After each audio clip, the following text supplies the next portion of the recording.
The scent of burnt sugar hung thick in the pre-dawn air of Millbrook Village as Clara Hartwell scrubbed the last traces of yesterday's disaster from her family's bakery counter. Her knuckles were raw, stained black from the industrial cleaner, but she couldn't stop. Not when the alternative was thinking about the envelope that had arrived 3 days ago. The one with the red stamp that made her mother weep into her flour-dusted apron. 23 years old and already drowning. That's what the mirror told her every morning as she braided her auburn hair before sunrise, trying to hold together what remained of 3 generations of Hartwell legacy. The bakery that had once filled half the village with the warm promise of fresh bread now struggled to heat even its front room. Heavy footsteps echoed against cobblestones outside, deliberate and predatory. Clara's hands stilled on the counter. She knew that rhythm, had been dreading it for weeks. Mrs. Hartwell. The voice cut through the morning stillness like a blade. Threw butter. Opened the door. Clara's mother emerged from the back room, her silver hair escaping its neat bun. Dark circles carved deep beneath her green eyes. Elizabeth Hartwell had aged a decade in the past year. Ever since Clara's father collapsed during the harvest festival, his heart giving out as he lifted a sack of flour. The medical bills had come like vultures after a storm. "Mama, let me handle this." Clara moved toward the door, but her mother was already turning the heavy brass lock. 3 men filled the doorway. The center figure commanded attention without effort. Marcus Blackwood stood 6 feet tall, in a charcoal suit that probably cost more than the Hartwells made in 6 months. His pale blue eyes held the cold calculation of a man who had never known hunger, never felt the weight of impossible choices. Crushing his chest at 3 in the morning, "Good morning, ladies." His smile belonged on a funeral director. "I trust you've prepared our payment." Elizabeth's voice came out as barely a whisper. "Mr. Blackwood, please. The insurance company is still reviewing Thomas's case. We just need another month. £47,000. Blackwood stepped inside without invitation, his expensive leather shoes clicking against the worn wooden floors. "Plus interest, plus late fees. You're looking at $62,000 now, Mrs. Hartwell." Clara felt the blood drain from her face. That's impossible. The original loan was $30,000. Compound interest is a beautiful thing. Blackwood's fingers traced the edge of a display case that had been in Clara's family since her great-grandmother's time. Of course, there are alternatives to bankruptcy. The way he said it made Clara's skin crawl. Behind him, his 2 associates remained silent, their presence heavy as storm clouds. Kind of alternatives. The words escaped before Clara could stop them. Blackwood turned his attention to her fully for the first time, his gaze moving from her worn boots to her defiant amber eyes. "You're an intelligent young woman, Miss Hartwell. Certainly more intelligent than most of the desperate souls I encounter in my line of work." Elizabeth stepped between them. "Don't you dare. Have a client," Blackwood continued, as if Elizabeth hadn't spoken. "A very wealthy man with very specific needs. He requires a wife. Someone untainted by the corruption of high society. Someone pure." The room seemed to shrink around Clara. The familiar smell of yeast and cinnamon turned sour in her lungs. "You're talking about selling me? Talking about solving your family's problems permanently?" Blackwood reached into his jacket and withdrew a photograph. The image showed a man in his early 30s standing beside a Ferrari, his dark hair perfectly styled, his expression unreadable behind designer sunglasses. Adrian Sinclair. Technology mogul. Worth approximately £200 million. Clara stared at the photograph. Even through the professional polish, something in the man's posture suggested loneliness. The way he stood apart from the car, from everything around him, as if he existed in his own isolated universe. "This is insane," Elizabeth breathed. "This his business." Blackwood tucked the photograph away. "Mr. Sinclair needs a wife for certain legal matters involving his inheritance.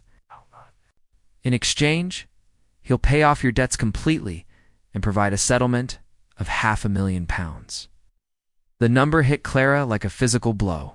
£500,000. Enough to save the bakery, pay off the medical bills, give her mother a chance to breathe again.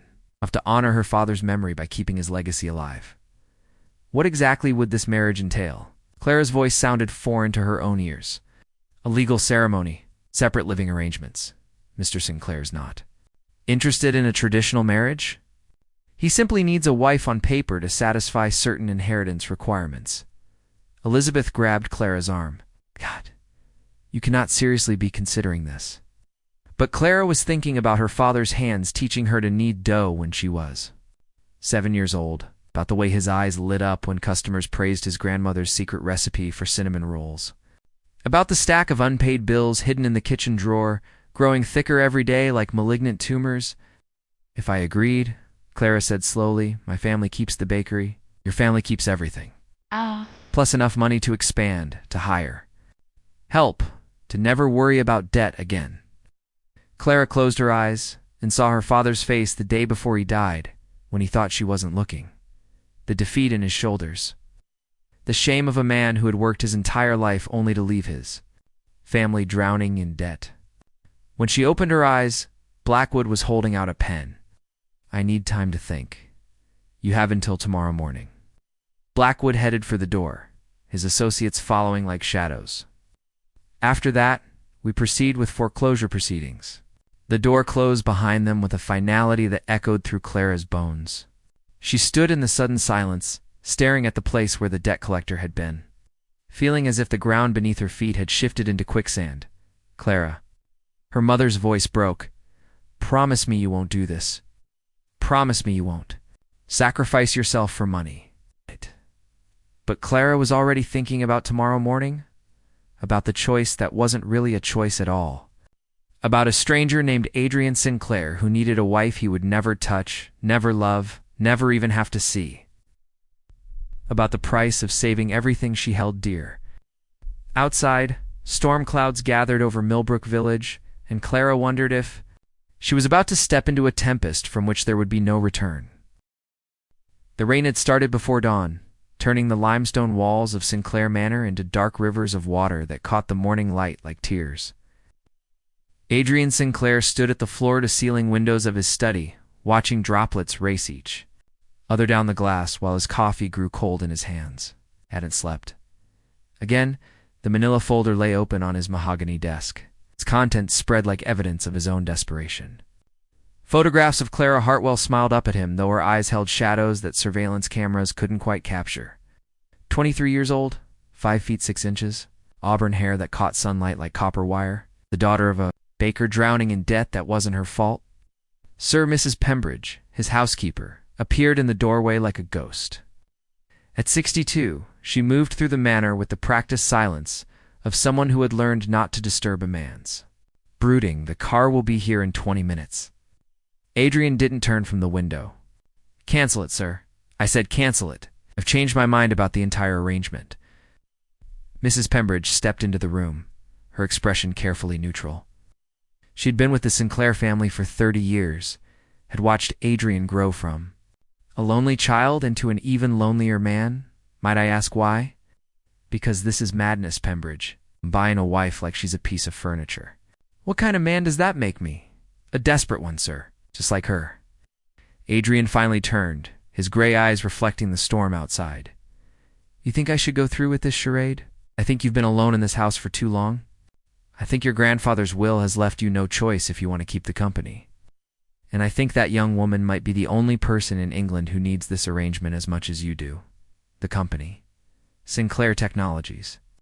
200 employees depending on him to keep their jobs. The hostile takeover attempt by Meridian Corp?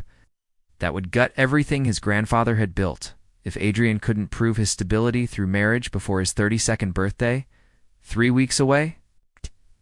She hate me, Adrian said quietly. When she finds out the truth about why I really need a wife, she'll realize I'm not the honorable businessman Blackwood described.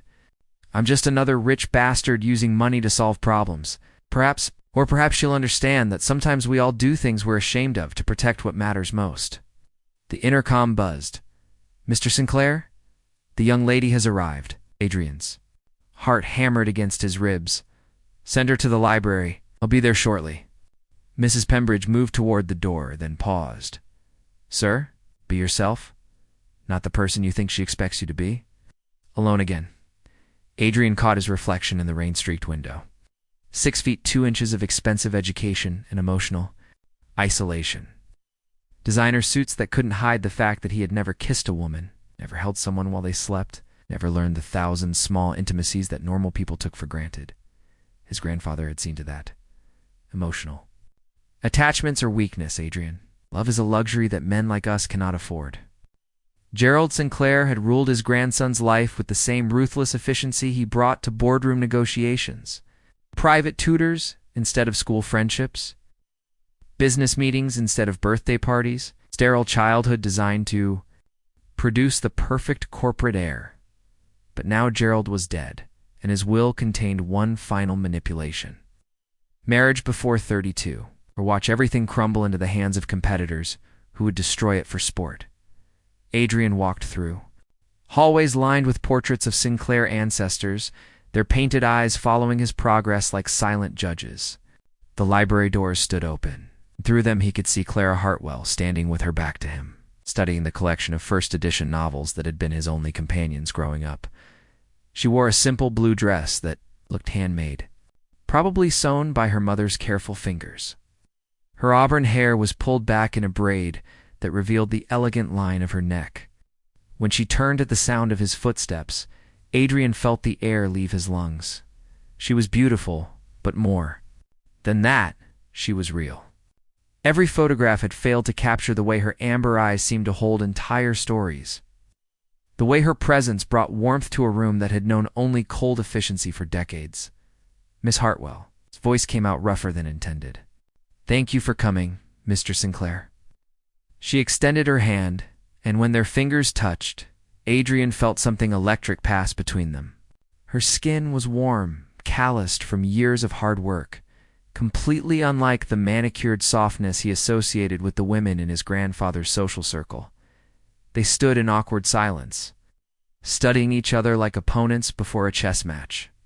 Clara's eyes moved over his face with an intensity that made Adrian want to hide behind the polished mask he wore for business dealings. "You're nervous," she said finally. The observation caught him off guard. "I beg your pardon? You're nervous? So am I." "I expected you to be more," she gestured vaguely. "Cold, calculating, like Blackwood. I'm not Blackwood." The words came out sharper than Adrian intended. "I apologize. This situation is as strange for me as it is for you." Clara moved to one of the leather chairs near the fireplace, settling into it with unconscious grace. "May I ask you something, Mr. Sinclair? Of course, why marriage? A man with your resources surely has other options for whatever legal requirements. You're facing—" Adrian poured himself a scotch, noting how his hands trembled slightly. "My grandfather's will is very specific. Marriage or lose everything. He believed it would force me to become more stable. And you've never been married because—" The question hung in the air like smoke. Adrian took a long drink before answering. "Because I was raised to believe that emotional attachments were a liability. Because I've spent my entire adult life building walls that most people can't scale. Because I'm 31 years old, and I've never even been in love." The honesty in his voice surprised them both. Clara leaned forward slightly, her expression softening. "Never?" "Never." Adrian sat across from her, the space between them feeling both too wide and too narrow. "Realize how pathetic that must sound to someone like you, someone like me." Someone? "Warm. Someone who knows how to care for other people. Someone who has a family worth sacrificing everything to save." Clara was quiet for a long moment, her fingers tracing the arm of the leather chair. "My father died 8 months ago. Attack. The medical bills destroyed us financially, but the grief," she looked up at him. "The grief nearly destroyed us completely. Is that what you call warm? Because most days I feel like I'm drowning in ice water." The pain in her voice made Adrian's chest tighten. "I'm sorry. Didn't mean to minimize your loss. I know you didn't." Clara studied his face. "Can I ask you something else? This marriage arrangement? What exactly are you expecting from me?" "Nothing." The word came out too quickly. "That is, I expect nothing beyond the legal formality. Separate living quarters, minimal contact, complete discretion, and if I wanted more—" The question hit Adrian like a physical blow. He sat down, his drink, his hands suddenly unsteady. "I'm not sure I understand. I mean, what if somewhere along the way, This arrangement became something real, something genuine. Adrian looked into her amber eyes and saw something that terrified him more than any hostile takeover or boardroom confrontation. He saw a possibility. Hope. The chance for connection he had convinced himself he neither wanted nor deserved. Yes, Hartwell, he said carefully, I need you to understand something. I'm not good at this. At relationships, at intimacy, at any of the things that normal marriages require. I would disappoint you. Maybe you'd surprise yourself. The library door chimed softly. Mrs. Pembridge appeared with the tea service, her timing impeccable as always. Shall the first serve lunch, sir? Adrian looked at Clara, seeing something shift in her expression, decision forming behind her eyes. Yes, Clara said before he could answer. I think we have a great deal more to discuss. As Mrs. Pembridge retreated, Adrian felt the ground shifting beneath him. This was supposed to be a simple business transaction, but Clara Hartwell was looking at him like he was a puzzle she wanted to solve. And Adrian realized with growing alarm that he wanted her to succeed. Outside, thunder rolled across the Yorkshire countryside, and Adrian wondered if he was about to discover that some storms were worth walking into. The registry office in York smelled of old paper and broken dreams.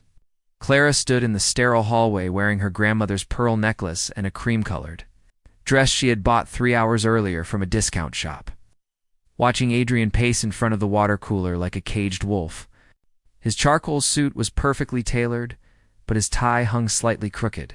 She found herself wanting to reach out and straighten it. Second thoughts? She asked. Adrian stopped pacing. Third, fourth? Somewhere around my 15th, actually. We can still walk away. Both of us. Yeah. He looked at her then, really looked at her, and Clara saw something raw and unguarded in his gray eyes. Can we? Because I've been thinking about what you said yesterday, about this becoming something real. And I'm terrified that I want that more than I want to save my company. The admission hung in the air between them. Clara felt her heart stutter, then race. Over the past week, as they had navigated the legal requirements and paperwork, she had caught glimpses of the man hiding behind Adrian's corporate facade. The way he listened when she talked about her father's recipes. How he had quietly arranged for her mother's medical bills to be paid early, then pretended it was a standard procedure. The careful distance he maintained, as if he were afraid that getting too close might burn them both. It's Mr. and Mrs. Sinclair. Registrar appeared, a thin woman with kind eyes and the demeanor of someone who had overseen thousands of beginnings and endings. We're ready for you. The ceremony lasted 12 minutes. Clara would remember that detail later, how 12 minutes could reshape the architecture of two lives so completely.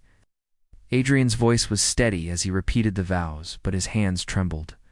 When he slipped the simple gold band onto her finger, when it came time to kiss, he hesitated for so long that Clara finally rose on her toes and pressed her lips to his. Soft and brief and full of promise. His eyes were wide when she pulled away. Clara, I know, she whispered. I feel it too. They signed the papers in silence, both acutely aware that they had just crossed a line from which there would be no easy return. Mrs. Pembridge and Dr. Morrison, Adrian's family physician, served as witnesses, their faces carefully neutral, as they stepped out into the gray Yorkshire afternoon. Clara caught sight of a familiar figure across the street. Marcus Blackwood stood beside a black sedan, talking on his phone. When he noticed her looking, he raised his hand in a mock salute, his smile sharp as winter wind. Adrian. Audrey touched his arm. Look. Adrian followed her gaze, and his expression darkened. What is he doing here? I don't know, but I don't like it. Blackwood crossed the street with predatory confidence, his expensive shoes clicking against the wet pavement. Congratulations, Mr. and Mrs. Sinclair. A beautiful ceremony. You weren't invited, Adrian said coldly. Oh, but I was. Oh, in a way. Blackwood's pale eyes moved between them like a snake tasting the air. After all, I brought you two together. It's only natural that I'd want to ensure everything proceeds smoothly. Clara felt ice forming in her stomach. What do you want? Dramatic. Simply a reminder that certain agreements have been made, certain expectations established, He handed Adrian a manila envelope. I'm sure you'll find the contents illuminating. Adrian tore open the envelope, his face growing paler with each page he read. Clara watched the color drain from his cheeks, saw his hands begin to shake. What is it? She asked. Just legal formalities. Blackwood's smile widened. Oh, but Mrs. Sinclair should know, shouldn't she? After all, she's now part of the family, part of the business. Blackwood. Adrian's voice carried a warning. Adrian, what's in those papers? Clara reached for the documents, but Adrian pulled them away. It's complicated. Try me. Blackwood laughed, the sound like glass breaking. It seems your new husband hasn't been entirely honest with you, my dear. The marriage requirement in his grandfather's will? It's not just about proving stability. Clara's blood turned to ice water. What else? It's about control. You see, upon marriage, Mrs. Sinclair becomes a shareholder in Sinclair Technologies. 51% shareholder, to be precise. Your husband needs a wife he can control completely. Someone who will sign over her voting rights without question. The words hit Clara like physical blows. She stared at Adrian, waiting for him to deny it, to explain, to tell her that Blackwood was lying. Instead, she saw guilt written across his features like a confession. Clara, Adrian reached for her, but she stepped back. Is it true? It's not. What do you think? Is it true? Her voice rose, drawing stares from passers-by. Adrian closed his eyes. Yes, the simple word shattered something inside Clara's chest. She thought about the way he had looked at her during the ceremony, the gentleness in his voice when he spoke about wanting their arrangement to become real. All of it built on lies. 51%, she repeated numbly, making me the majority. Shareholder in a company worth hundreds of millions of pounds. Clara, please let me explain. Explain what? How you needed a wife stupid enough to sign away a fortune. How you chose a poor baker's daughter because you thought I'd be grateful enough to do whatever you asked. No, Adrian's voice broke. It wasn't like that. Then what was it like? Tears blurred her vision, but she refused to let them fall. Not here. Not in front of Blackwood, who was watching their destruction with obvious satisfaction. I was going to tell you. After we got to know each other better. After you convinced me to fall in love with you? Is that the plan? The stricken look on Adrian's face told her she had hit the mark. Clara felt nauseous, betrayed not just by his deception but by her own. Foolish hope that someone like Adrian Sinclair could genuinely want someone like her. I should have been honest from the beginning, Adrian said quietly. Clara, what I said about wanting this to be real, about being terrified of how much I want it, wasn't a lie. How would I know? What did I ever know? What's real with? You, Blackwood cleared his throat. If I might suggest, Mrs. Sinclair, the paperwork for transferring your voting rights is quite simple. I have it right here. He produced another envelope, and Clara stared at it like it was a venomous snake. The power to destroy Adrian's company, the power to take everything he had worked for and burn it to the ground. The justice of it appealed to her wounded pride. But as she looked at Adrian's face, she saw something that gave her pause. Real fear. Not the fear of losing money or status, but the deeper terror of someone who had finally opened himself to connection, only to watch it crumble. Clara, he said softly. I know I don't deserve it, but please, let me explain properly. Let me tell you why I did this, and why everything changed the moment I met you. She wanted to say no, wanted to walk away from this beautiful, broken man who had married her for money and control. But something in his voice, some note of genuine desperation, made her hesitate. One conversation, she said finally. You get one chance to explain. And then I decide whether to sign those papers or use them to destroy you. Blackwood's expression shifted to annoyance. Mrs. Sinclair, surely you realize that delaying will only complicate matters. Mr. Blackwood, Clara said, her voice steady. Despite the turmoil in her chest, you can take your papers and leave.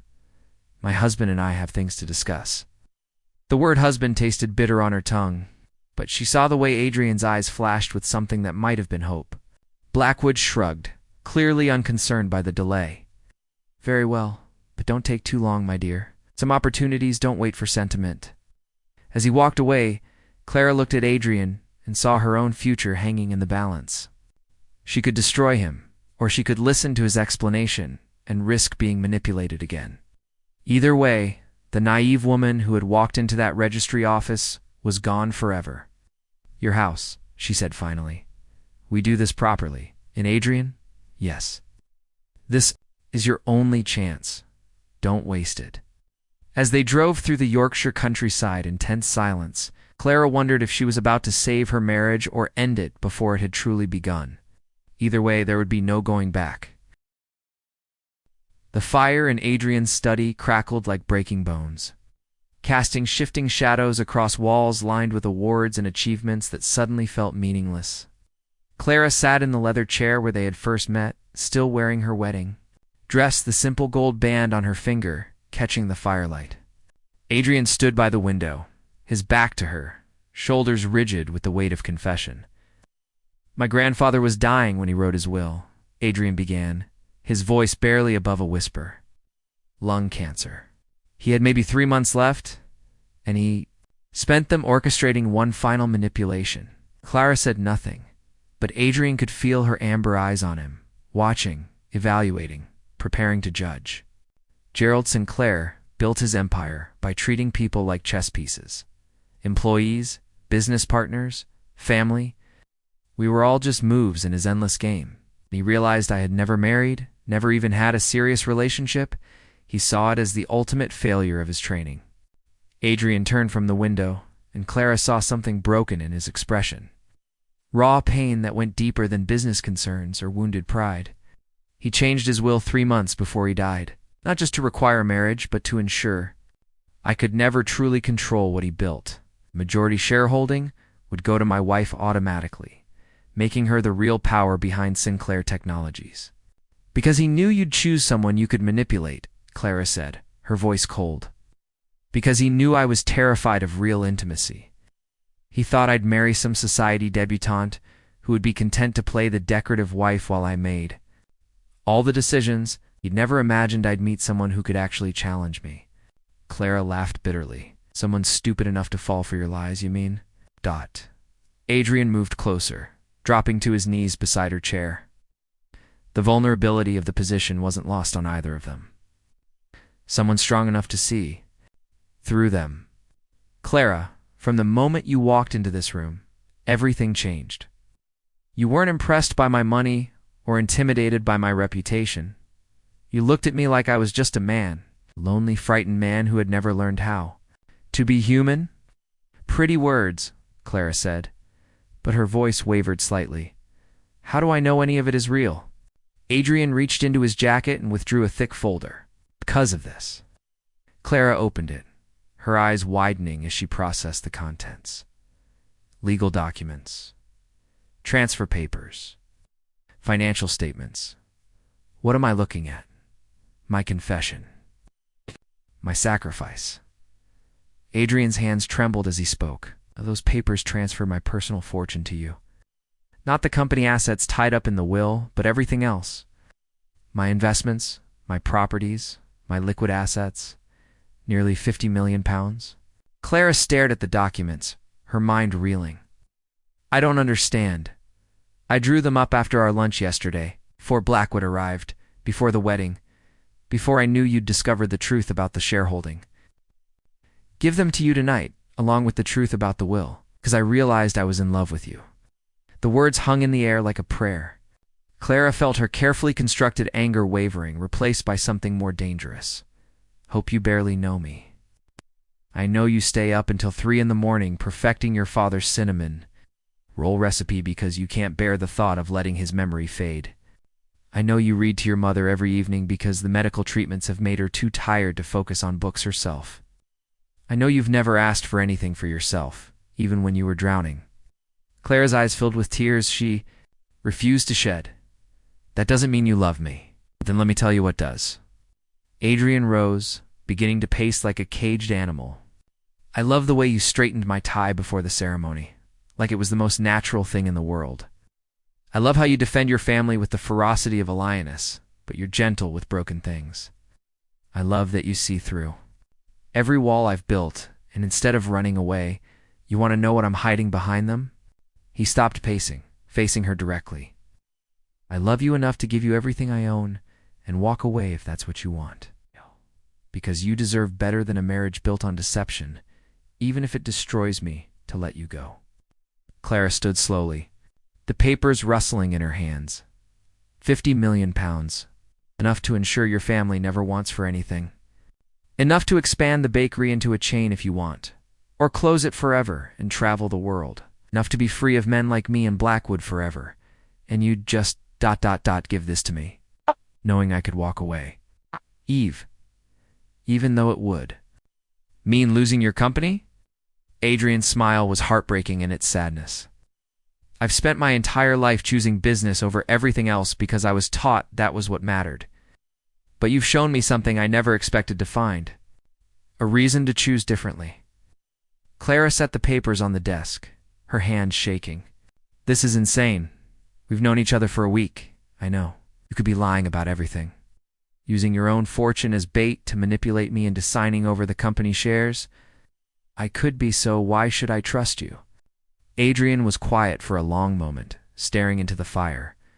When he spoke, his voice was barely audible, because 3 days ago I was a man who had never kissed a woman, never held someone while they cried, never wanted anything more than I wanted to make another person happy.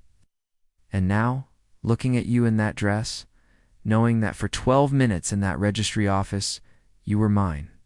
Clara, I would burn down everything my grandfather built just to see you smile again. The rawness in his voice broke something loose in Clara's chest. She moved toward him, drawn by a pull stronger than reason. Adrian looked up at her, and she saw tears in his gray eyes. I know I don't deserve forgiveness. I know I should have been honest from the beginning. But Clara, I need you to know that every moment we've spent together, every word I've said about wanting this to be real, that was never part of any plan. That was just me falling in love for the first time in my life and having no idea how to handle it. Clara reached out, her fingers brushing against his cheek. He leaned into the touch like a man dying of thirst. What happens now? She whispered. Now you decide. Sign Blackwood's papers and take control of the company. Or sign my papers and walk away with enough money to never look back. Either way, you hold all the power. If I wanted a third option? What third option? Claire's voice was soft, but steady. What if I wanted to try being married to you? Really married? Not for business or convenience or manipulation, but because maybe, just maybe, I'm falling in love with you too. Adrian's eyes widened. Clara, I'm terrified, she continued. Terrified that you're better at lying than I thought. Terrified that I'm being a fool. But I'm even more terrified of walking away from the first person who's ever made me feel like I might be worth choosing. Adrian rose slowly, his hands coming up to frame her face. You are worth choosing. You're worth everything. Then prove it. How? Clara smiled, and Adrian felt his world shift on its axis. Kiss me like you mean it, not like we're performing for a registrar or fulfilling a contract. Kiss me like I'm the woman you love. Adrian leaned down, his lips meeting hers with a tenderness that spoke of reverence and desperation and hope. Clara melted into him, her arms winding around his neck, and for the first time in either of their lives they understood what it meant to be chosen. When they broke apart, both breathing hard, Clara rested her forehead against his. I'm keeping the papers, she said softly. Both sets, as insurance against future lies. Adrian nodded. Fair enough. We're going to figure this out together. The company, the will, whatever Blackwood is really planning. Partners in every sense of the word. Partners, Adrian agreed, the word tasting like freedom on his tongue. Outside, storm clouds were gathering again, but neither of them noticed. They were too busy discovering that some gambles were worth taking, even when the stakes were everything they had left to lose. But in the shadows beyond the estate gates, Marcus Blackwood sat in his car, making phone calls to London. Plans within. Plans were already in motion, and the game was far from over. 3 weeks later, Clara stood in the boardroom of Sinclair Technologies, wearing a midnight blue suit that Adrian had chosen for her, and an expression that could freeze hellfire. Around the polished conference table sat 12 men and women, who collectively controlled billions in assets, their faces masks of professional neutrality that barely concealed their predatory anticipation. At the head of the table, Marcus Blackwood shuffled papers with theatrical precision. Behind him, a projection screen displayed financial charts that told the story of Sinclair Technology's systematic destruction over the past month. Stock prices plummeting, key contracts mysteriously canceled, whispers of instability that had somehow reached every major news outlet in London. "Ladies and gentlemen," Blackwood began, his voice carrying the satisfied purr of a cat with a cornered mouse. "I'm afraid the evidence is quite clear. Mr. Sinclair's marriage was an obvious sham. Designed to circumvent his grandfather's will, the board has no choice but to call for an emergency vote of no confidence." Adrian sat beside Clara, his face carved from granite, but she could feel the tension radiating from him like heat from a forge. They had spent the past 3 weeks falling deeper in love while watching his life's work crumble around them. Someone had been feeding information to competitors, orchestrating the perfect corporate assassination. However, Blackwood continued, his pale eyes finding Clara's across the table. "There is still time to salvage this situation. Mrs. Sinclair, as majority shareholder, you have the power to install new leadership. Leadership more suited to the realities of modern business?" "Meaning you," Clara said flatly. "Meaning someone with the experience necessary to save this company from complete collapse." Clara stood slowly, every eye in the room following her movement.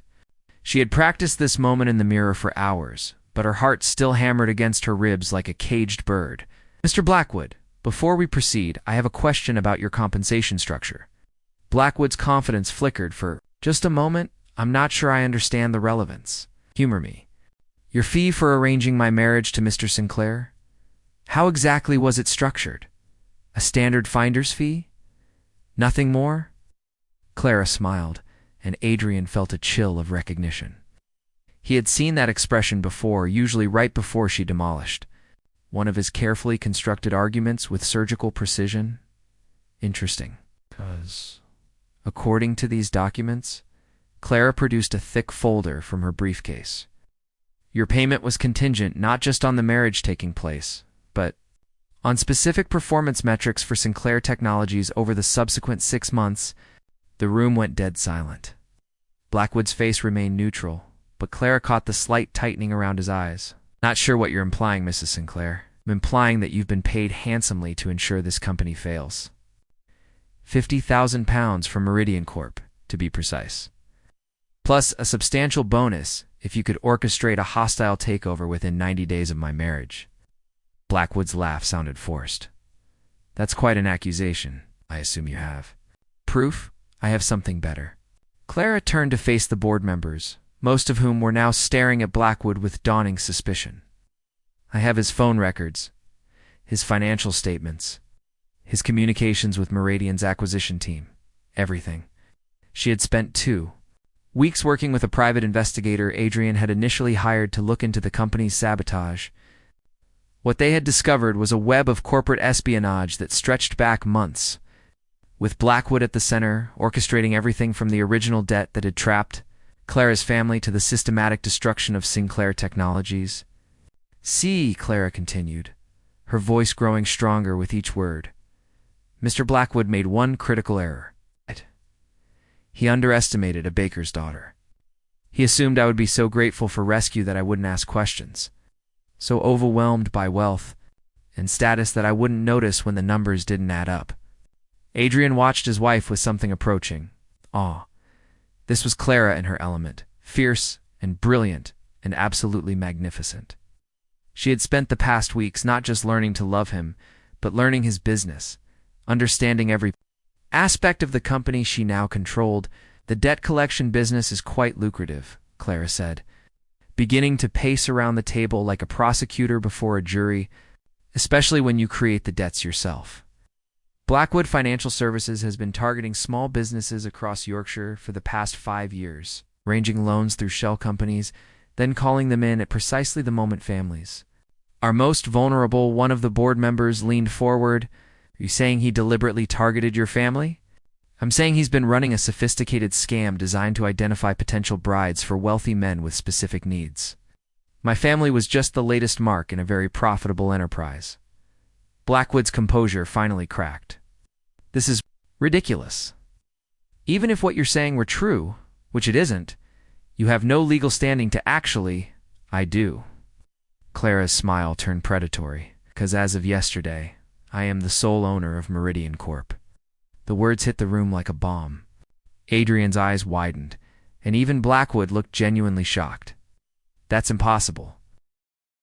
£50 million is a remarkable amount of money, Mr. Blackwood, especially when you use it to quietly purchase a controlling interest in a company that's been hemorrhaging money for months. Meridian's shareholders were quite eager to sell, to a mysterious investor offering premium prices. Adrian stared at his wife with something approaching disbelief. Clara, what did you do? I took your gift and used it to buy our freedom. She turned back to Blackwood, whose face had gone pale.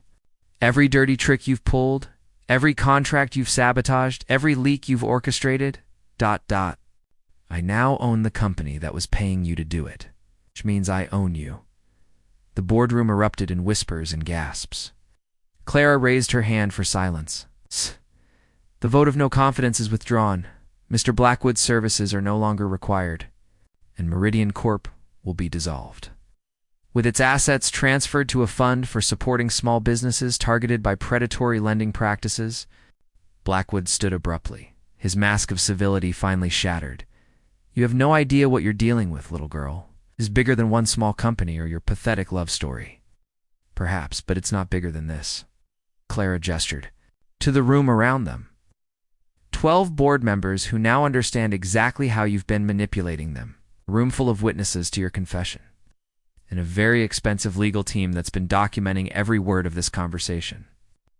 The first time since Clara had known him, Marcus Blackwood looked genuinely afraid. Without another word, he gathered his papers and headed for the door, his associates scrambling to follow. As the boardroom cleared, leaving Clara and Adrian alone, she finally allowed herself to slump into her chair. The adrenaline that had carried her through the confrontation was fading, leaving her shaking with exhaustion. Clara. Adrian's voice was full of wonder. How long have you been planning this? Since our wedding night? When you gave me those papers, I realized you were offering me something no one ever had before. Real choice. Real power. So I decided to use it. Adrian moved to kneel beside her chair, taking her hands in his. You used your own fortune to save my company. I used our fortune to save our future. Clara's voice was soft but certain. The money was never the point, Adrian. The choice was, you gave me the power to choose my own life, and I chose you. I chose us, even after everything. The lies, the manipulation, the mess we've made of this. Clara leaned down to kiss him, tasting salt on her lips and realizing she was crying, especially after everything. Because we chose each other with our eyes wide open. No more secrets, no more games. Just us, figuring out how to build something real from the wreckage of everything that came before. Adrian stood, pulling her up. With him, and Clara found herself pressed against his chest, surrounded by the scent of his cologne and the steady rhythm of his heartbeat. I love you, he whispered against her hair. I love your brilliant, devious, magnificent mind. I love how you turned my grandfather's manipulation into our liberation. I love that you're stronger than everyone who underestimated you. Even me, especially you. Clara pulled back to look at him, seeing her own wonder reflected in his gray eyes. So what happens now? We've saved the company, destroyed the bad guys, gotten our dramatic boardroom confrontation. What do normal married couples do after that? Adrian's smile was soft and full of promise. I have no idea. I suppose we'll have to figure it out together. 6 months later, Clara stood in the kitchen of their London flat, flour dusting her hands. As she taught Adrian to make her father's cinnamon rolls, Sinclair Technologies had not only recovered, but thrived under their joint leadership. And the small fund Clara had created from Meridian's assets had already helped dozens of families escape predatory lending schemes, But more importantly, they had learned to love each other's imperfections. Adrian's need for control, balanced by Clara's intuitive trust. Her fierce protectiveness, tempered by his careful planning, was two broken people who had somehow found a way to be whole together. Like this? Adrian asked, his hands covered in dough, his expensive shirt dusted with flour. Perfect, Clara said, and meant it. Not because the roles would be perfect, but because this moment was. This ordinary Tuesday evening, this messy kitchen, this man who had learned to laugh at his own mistakes and trust her with his secrets. Outside their window, London hummed with the energy of 8 million lives intersecting in countless ways. But inside their small kitchen, Clara and Adrian had found something rarer than wealth or power or revenge. They had found each other and chosen to stay. The end asterisk, like this video if the story touched your heart. Subscribe for more emotional tales. And share with someone who believes in the power of true love. And let us know in the comments. We love connecting with our global community of romance lovers.